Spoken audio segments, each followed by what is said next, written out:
संध्या live, आवाज महाराष्ट्राचा। नमस्कार, मी गौरी, आपण पाहत आहात संध्या लाईव्ह। पुण्यातील साखर आयुक्त कार्यालय येथे कृषी क्षेत्रात AI वापराबाबत राज्याचे उपमुख्यमंत्री अजित पवार आणि वसंतदादा शुगर इन्स्टिट्यूटचे अध्यक्ष शरद पवार यांच्या अध्यक्षतेखाली बैठक पार पडली। या बैठकीत अजित पवार आणि शरद पवार यांच्या उपस्थितीमुळे राजकीय चर्चांना उधाण आले। या संदर्भात अजित पवार यांनी बैठकीनंतर पत्रकार परिषदेला संबोधित केले, पाहूयात। यामध्ये परिवारातलं साखरपुड्याचा कार्यक्रम असला तर परिवार म्हणून एकत्र येतात, ही महाराष्ट्राची संस्कृती परंपरा आहे। ही वर्षानुवर्ष चालत आलेली। त्याच्यात बाकीच्यांनी फार काही चर्चा करण्याचं कारण नाही, तो पवार परिवाराचा अंतर्गत प्रश्न नंबर 1। नंबर 2, पवार साहेब ज्या संस्थेचे अध्यक्ष आहेत त्या संस्थेमध्ये मी पण सदस्य म्हणून काम करतो किंवा ट्रस्टी म्हणून काम करतो। उद्याच्याला आम्ही तिथे जातो ते उपमुख्यमंत्री म्हणून जात नाही। रयत शिक्षण संस्थेच्या ह्याच्यात डॉक्टर विश्वजित कदम, रामशेठ ठाकूर, ज्यांचे चिरंजीव प्रचार ठाकूर भाजपचे आमदार आहेत, आपले दिलीप वळसे पाटील, अनिल पाटील धर्मवरावांच्या वारसदार, असे अनेक जण वेगवेगळे, मी सगळ्यांची नावं घेत नाही, असे अनेक मान्यवर त्याच्यामध्ये आहेत।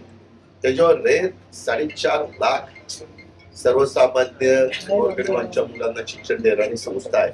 इथं असणाऱ्यापैकी कोणी ना कोणी रयतमध्ये शिक्षण 100% घेतलं असेल आणि एक चांगली संस्था कर्मर अड्डांनी काढली। त्याचे पहिले अध्यक्ष चव्हाण साहेब होते, नंतर अध्यक्ष वसंतदादा झाले, आता पवार साहेब आहे। त्याच्यावर तिथं पण याचा काय आपण वापर करू शकतो, नवीन शिक्षण कशा पद्धतीने आपण त्या मुलांना मुलींना देऊ शकतो, त्याच्याकरता फंड्स कसे उभे करू शकतो, म्हणून ती मीटिंग होती। ती आपल्या मुला मुलींच्या भल्याकरताच होती। ते चर्चेमध्ये मी त्याकरता गेलेलो होतो। आज इथं झाली, हे पण AIच्या संदर्भातलं काम आहे। आता त्याबद्दल सर आम्ही शासनामध्ये काम करतोय, मी किंवा माणिकराव कोकाटे वगैरे बाकीचे मान्यवर, त्याच्यामुळं ज्याच्यातून राज्याला फायदा होणार असेल, राज्यातल्या शेतकऱ्यांचा फायदा होणार असेल, राज्याचं शेतकऱ्यांचं उत्पादन वाढणार असेल, राज्यातल्या शेतकऱ्यांचा पाण्याची बचत, खताची बचत होणार असेल, तर ह्या गोष्टी केल्या पाहिजेत। त्याच्यामध्ये देवाणघेवाण केली पाहिजे, ज्याला जी माहिती आहे ती माहिती तिथं दिली पाहिजे आणि त्याच्यातनं पुढे गेलं पाहिजे। ह्या तर गोष्टी कुठंच अडचणीच्या नाहीत ना, त्याकरता अशा वेळेस बसावं लागतं। आता अनेकदा पंतप्रधान पण इतर मान्यवरांना बोलवतात आणि चर्चा करतात, मुख्यमंत्री पण अनेकदा सर्व पक्षीय विरोधकांना बोलून त्या ठिकाणी चर्चा करतात।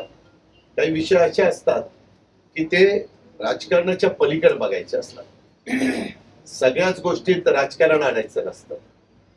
सगळ्याच गोष्टीत आता निवडणुका झाल्या, भारत सरकारच्या झाल्यात, महाराष्ट्र सरकारच्या झाल्या, तिथं 5 वर्षाकरता सरकार आलं, इथं 5 वर्षाकरता सरकार आलं।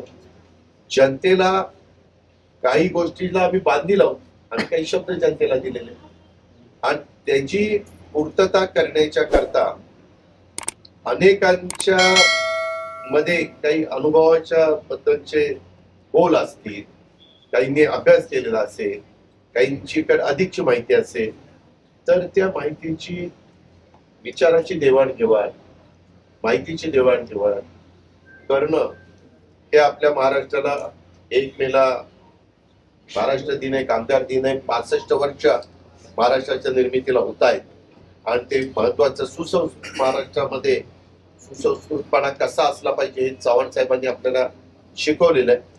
त्या पद्धतीनं आम्ही या वेगवेगळ्या मीटिंगला मी तरी हजर आहे। ताज्या आणि महत्त्वपूर्ण बातम्या पाहण्यासाठी आजच आमच्या संध्या लाईव्ह न्यूज चॅनलला YouTube वर सबस्क्राईब करा आणि बेल आयकॉन प्रेस करा।